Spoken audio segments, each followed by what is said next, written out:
আমরা আসছি যে আজকে নবীনগর উপজেলা শিবপুর ইউনিয়নের একটা জমিতে আসছি। যে জমিটা দেখেন আপনারা, সাধারণত কৃষক তার জমিতে ফসল না বুনে গাছ চাষ করেছে। দেখেন এখানে গাছ চাষ, এই যে গাছ চাষ করেছে।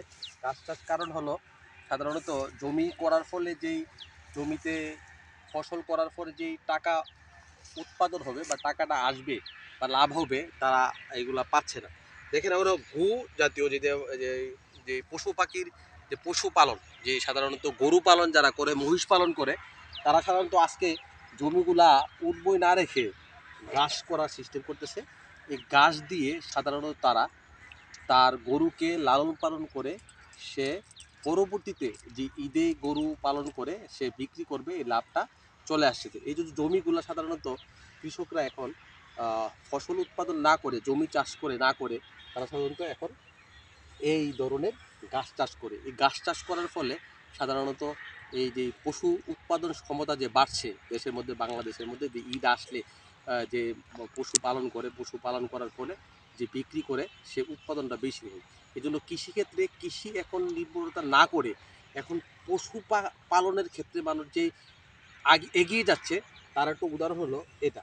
কারণ জমি চাষ না করে সাধারণত গাছ চাষ করে, এর জন্য যে তার গরু পালন করে, মহিষ পালন করে যে উৎপাদন ক্ষমতা আরও বেশি হবে। কৃষক চিন্তা করছে যে আমি এই জমিটাকে ধান চাষ না করে যদি গাছ চাষ করি, তাহলে আমরা কয়েকটা টাকা ইনকাম করতে পারবো।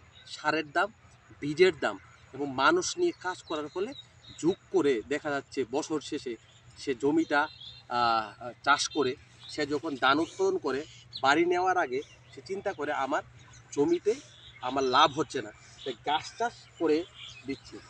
তাই আমরা মনে করি জমিকে পতিত না ফেলে একটা কাজ করতে হবে, যে আপনি হয়তো জমি উৎপাদন ক্ষমতা না ফেলে হয়তো এই চাষটা করলো আপনার ইনকাম ক্ষমতা আপনি পতিত ফেলে রাখেন না। তাই পতিত না ফেলে আসুন আমরা হয়তো জমি চাষ করি, আর নাহলে গাছ চাষ করি।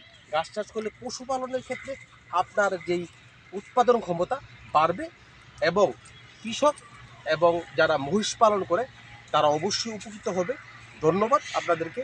পরবর্তী ভিডিও পাওয়ার জন্য আমাদের সাথে থাকবেন। ধন্যবাদ। আসসালামু আলাইকুম।